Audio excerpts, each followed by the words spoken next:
Hello friends, welcome to my channel hello home.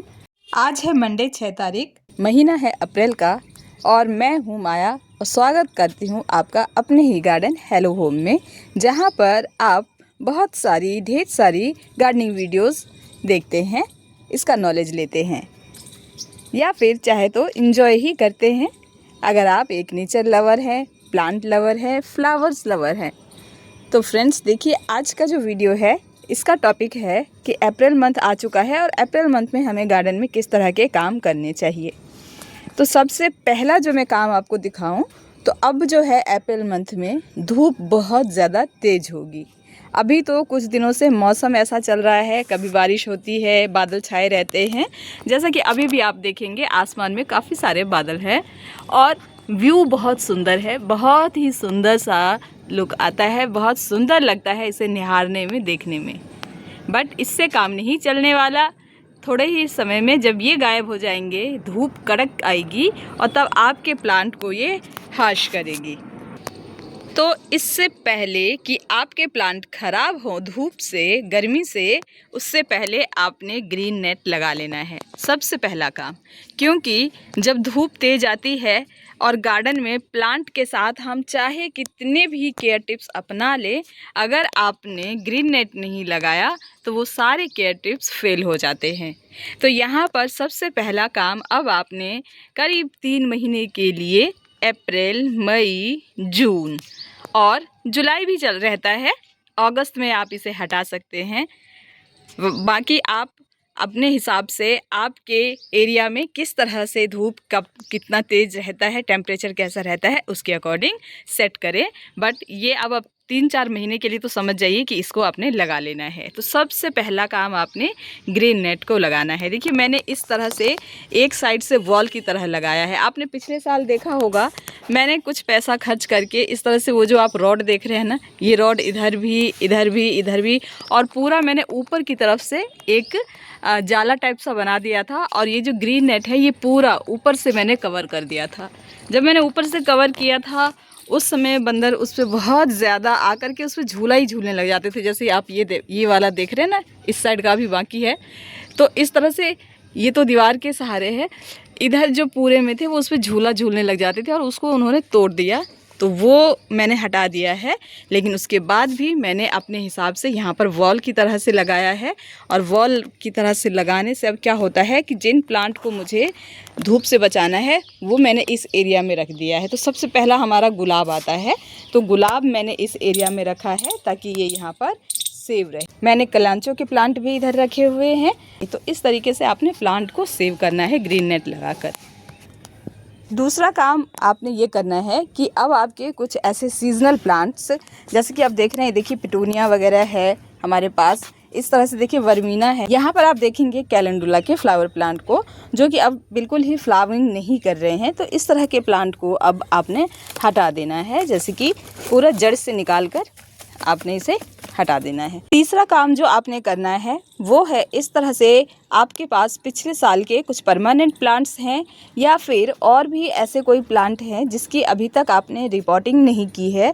मेरे garden में ऐसे बहुत सारे प्लांट हैं जिनकी मैं रिपोर्टिंग नहीं कर पाई हूँ, तो अब मैं उसे बरसात के दिनों में रिपोर्ट करूँगी। तो ऐसे प्लांट को अब आप रिपोर्ट नहीं कर पाएंगे, क्योंकि अब जो गर्मी ज़्यादा बढ़ने लग जाएगी इस समय पे, अगर आप रिपोर्टिंग करेंगे प्लांट की तो प्लांट आपका सर्वाइव नहीं कर पाएगा।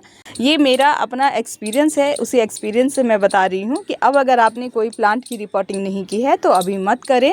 बस आपने क्या करना है, तो इसकी मिट्टी को थोड़ा सा लूज़ करके, थोड़ा सा 1-2 इंच तक मिट्टी बाहर निकाल लें और उसके अंदर आप थोड़ा सा फर्टिलाइज़र वगैरह डाल दें ताकि आपके प्लांट को पोषण मिलता रहे। अब इसकी जो भी जड़ें हैं वो इनसे उस खाद से पोषण लेकर ऊपर की तरफ अच्छे से ग्रोथ करे और ज़्यादा से ज़्यादा फ्लावरिंग दे। चौथा काम जो है वो है एडेनियम प्लांट के ऊपर। तो अप्रैल मंथ में अभी भी आप अपने एडेनियम प्लांट को, अगर आपने रिपोर्ट नहीं किया है तो रिपोर्ट कर सकते हैं। अगर आप इस समय पर इस काम को करेंगे तो आपको लेट फ्लावरिंग मिलेंगी। जैसे कि आप देख रहे हैं, इसमें इस तरह से फ्लावरिंग स्टार्ट हो चुकी है। आप सभी प्लांट में देखोगे तो फ्लावर्स आना स्टार्ट हो चुके हैं। लेकिन अगर अब आप करोगे तो आपको लेट फ्लावरिंग मिलेगी। तो घबराना नहीं है। अगर आपको ऐसा लग रहा है कि आपका प्लांट बहुत ही ज़्यादा लेगी हो रहा है, ख़राब सा हो रहा है, डी शेप हो रहा है, तो आप अभी भी अपने प्लांट को रिपॉट कर सकते हैं और कटिंग प्रूनिंग भी कर सकते हैं। फ्रेंड्स, ये वीडियो बनाते समय गार्डन में बहुत सारी चिड़िया और गिलहरी थी, तो उसकी आवाज़ें आ रही हैं, उसे इग्नोर करें। अब बात करते हैं 5वें काम की, गुड़ाई, यानी कि मिट्टी को टिल्ट करना है इस तरह से। जब आप इस तरह से गुड़ाई करते हैं तो ये देखिए, हम करीब 1 इंच तक मिट्टी को इस तरह से गुड़ाई करके लूज़ करते हैं। तो जो मिट्टी आप यहाँ पर देख रहे हैं एकदम सख्त है, तो यहाँ से ऑक्सीजन जो है वो प्लांट को की जड़ों को बहुत अच्छे से मिल नहीं पाती है। लेकिन जब हम इसकी इस तरह से गुड़ाई कर देते हैं, जैसा आप देख रहे हैं, तो आप देखेंगे कि इसकी टाइनी रूट्स आपको दिखेंगी इस मिट्टी के अंदर। ये छोटे छोटे से रूट्स आपको दिखेंगे। तो जब आप इस तरह से गुड़ाई करोगे तो जड़ों को अच्छे से ऑक्सीजन मिल पाता है।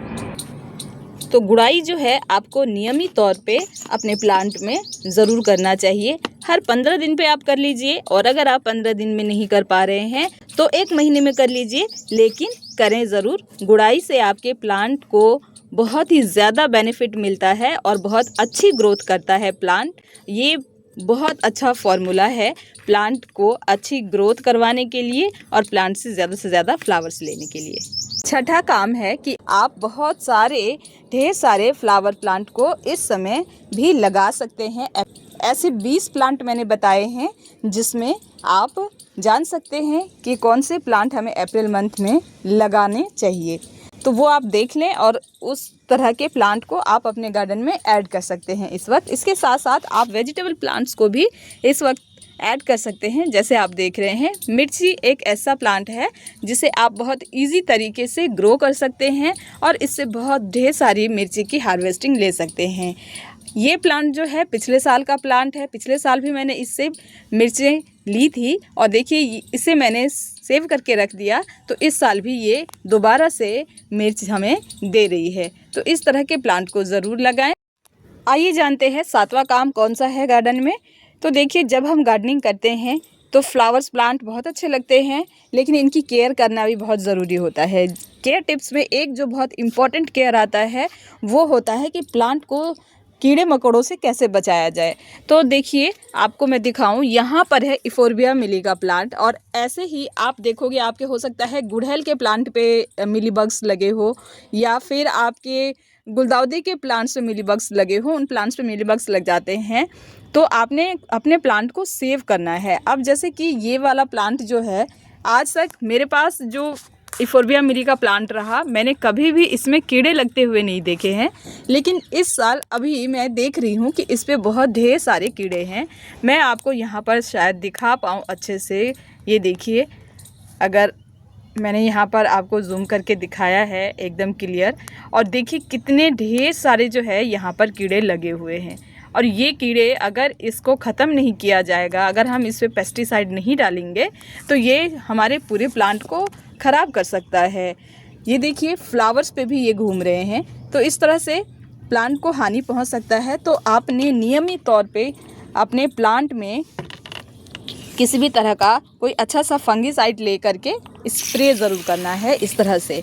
जब आप इस तरह से स्प्रे करोगे तो आपके प्लांट में जो है ये कीड़े जो है वो दोबारा नहीं पनपेंगे और आपका प्लांट सेव रहेगा। पेस्टिसाइड स्प्रे करते समय एक टिप्स है आपके लिए कि जब आप इसे स्प्रे करें तो इस तरह से आप फ्लावरिंग प्लांट पे कर रहे हैं, किसी भी परमानेंट प्लांट पे कर रहे हैं, वहाँ तक तो ठीक है। लेकिन अगर आप कोई वेजिटेबल प्लांट ग्रो कर रहे हैं, जैसे कि आप यहाँ पर देख रहे हैं, या फिर अभी आपने यहाँ पर मिर्च देखा, ऐसे ही मेरे पास चौलाई का है, तो मतलब आप कहने का ये है कि इस तरह के प्लांट पे जिससे आप वेजिटेबल हार्वेस्ट कर रहे हैं उस पे इस तरह से केमिकल वाला पेस्टिसाइड ना डाल के कोई ऑर्गेनिक पेस्टिसाइड घर पे ही बनाएं किचन से, और उसको आप स्प्रे करें अपने वेजिटेबल प्लांट्स पे, ताकि जिस मकसद से अपने गार्डन में ऑर्गेनिक फार्मिंग करेंगे, वेजिटेबल्स उगाएंगे, वो मकसद आपका पूरा हो पाए। 8वां काम है क्लीनिंग करना। आप अपने गार्डन में नियमित तौर पे क्लीनिंग करें। आप अगर एक फुल टाइम गार्डनर हैं तो आपको ये बात कहने की तो मुझे बिल्कुल भी ज़रूरत नहीं है, ये काम आप करते ही होंगे। लेकिन अगर एक हॉबी गार्डनर हैं, गार्डनिंग को कम समय दे पाते हैं लेकिन गार्डनिंग करना बहुत ज़्यादा पसंद है कम समय में भी, तो आपको हफ्ते में एक दिन, जिस दिन आपकी छुट्टी होती है, जिस दिन आपको समय मिलता है, उस दिन आपने अपने गार्डन को क्लीन ज़रूर करना है। जब आप गार्डन क्लीन करते हैं तो एक तो बहुत अच्छी वाइब आती है आपके गार्डन से, आपका दिल बहुत खुश होता है, देखने में बहुत सुंदर लगता है और साथ ही आपके प्लांट में किसी तरह का कोई फंगस अटैक नहीं होता है, प्लांट आपके सेफ रहते हैं। तो ये क्लीनिंग करना भी बहुत ही ज़्यादा ज़रूरी काम है। तो इस काम को भी आपने बहुत अच्छे से निभाना है और अपने गार्डन को सेफ एंड सुंदर रखना है। बस 2 मिनट के अंदर मैंने ये रिज़ल्ट आपको दिखा दिया कि इस तरह से देखिए अभी ये कैसा लग रहा था और सिर्फ एक क्लीनिंग करी है, एक झाड़ू मैंने लगाया है और तब आप देखिए ये कितना सुंदर लग रहा है, कितना सुंदर देखने में लग रहा है। तो इस तरीके से क्लीनिंग करना बहुत ज़रूरी है। बात करते हैं 9वें काम के बारे में। तो देखिए जैसे कि आपने इस तरह से कोई टोपियारी वगैरह बना रखी है, तो जब आप उसको शेप देते हैं तो उस शेप को मेंटेन रखना भी बहुत ज़रूरी है। अभी आप ये देख रहे हैं कि इसका जो शेप है वो क्लियर नहीं दिख रहा है कि इसमें क्या शेप हमने बनाया है, क्योंकि ग्रोथ बहुत ज़्यादा अब हो गई है।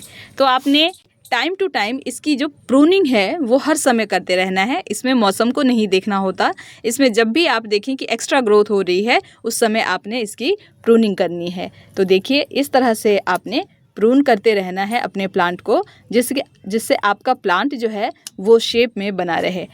जब आप इस तरह से प्रून करते हैं तभी आपका प्लांट जो है वो और ज़्यादा ग्रोथ करके ज़्यादा घना बन पाता है। अब आप देख सकते हैं जो शेप मैंने बनाने की कोशिश की है वो आपको यहाँ पर विजिबल हो पा रहा होगा। सोच मेरी है कि मैंने इसको क्या शेप दिया है, लेकिन इसे देखकर आप खुद भी समझ पा रहे होंगे कि इसमें कौन सा शेप बन रहा है। जितनी भी कटिंग्स हमें मिली है इन कटिंग्स को आप ग्रो भी कर सकते हैं, इसे फेंके नहीं, इससे आप नए प्लांट तैयार कर लें। 10वां और फाइनल वर्क जो है अप्रैल का वो है अपने प्लांट को वाटरिंग करना। तो देखिए हम वापस वहीं पर पहुंच गए जहां से हमने स्टार्ट किया था, यानी गर्मी से प्लांट को बचाने के लिए। तो पहला काम मैंने आपको बताया था कि इस तरह से ग्रीन नेट लगाना, और लास्ट 10वां काम जो मेरी लिस्ट में है वो मैं आपको बता रही हूँ कि प्लांट को वाटरिंग करना। आपको सभी प्लांट को सही समय पर वाटरिंग करना है। ऐसा नहीं करना है कि किसी प्लांट में बहुत ज़्यादा ही पानी डाल देना है। जैसे कि आप ये देख रहे हैं इसमें बहुत सारी कटिंग्स रखी हुई है, तो इस प्लांट को करीब अभी भी 4 से 5 दिन में पानी देने की ज़रूरत पड़ती है, तो उसी तरीके से पानी दें। और कुछ प्लांट आप देखेंगे हर रोज़ सूख जाते हैं, हर रोज़ इन्हें पानी देने की ज़रूरत होती है। तो इस तरह के प्लांट को आपने डेली पानी दें, अपने प्लांट को सही टाइम पर वाटरिंग करना है ताकि आपका प्लांट जो है वो अंडर वाटरिंग से ख़राब ना हो। ओवर वाटरिंग भी नहीं करना है, अंडर वाटरिंग अभी इस वक्त पर बिल्कुल भी नहीं करना है, जिससे आपका प्लांट सेफ रहे। तो ये थे अप्रैल मंथ के 10 वो काम जिसे करके आप अपने गार्डन को सेफ रख सकते हैं, अपने गार्डन में बहुत ढेर सारे फ्लावर्स पा सकते हैं। तो अभी आपने जाना मेरे एक्सपीरियंस से बताए गए 10 ऐसे काम जो अप्रैल मंथ में आपकी गार्डनिंग को एक अलग ही लेवल पर लेकर जाएगी, जहां पर आपको बहुत ढेर सारे फ्लावर्स और बहुत सुंदर सुंदर प्लांट्स देखने को मिलेंगे आपके गार्डन में, जिसका आप इंजॉय कर पाएंगे। अगर अभी तक आप मेरे वीडियो में बने रहें और मेरा वीडियो आपको पसंद आया है, इन्फॉर्मेटिव लगा है, तो मेरे वीडियो को लाइक करें, शेयर करें सभी गार्डनर मित्रों के साथ। साथ ही साथ अगर अभी तक आपने मेरे चैनल को सब्सक्राइब नहीं किया है तो मेरे चैनल को सब्सक्राइब कर लें विद बेल नोटिफिकेशन। आगे बहुत ढेर सारी इन्फॉर्मेटिव वीडियोस गार्डन से रिलेटेड आपको मिलती रहेगी। कमेंट करें कि इस वीडियो में आपको क्या अच्छा लगा, क्या नहीं अच्छा लगा, क्या मेरे गार्डन में बताए गए ये सारे काम आपको इन्फॉर्मेटिव लगे या नहीं। वीडियो में एंड तक बने रहने के लिए, अपना कीमती समय देने के लिए थैंक यू फ्रेंड्स।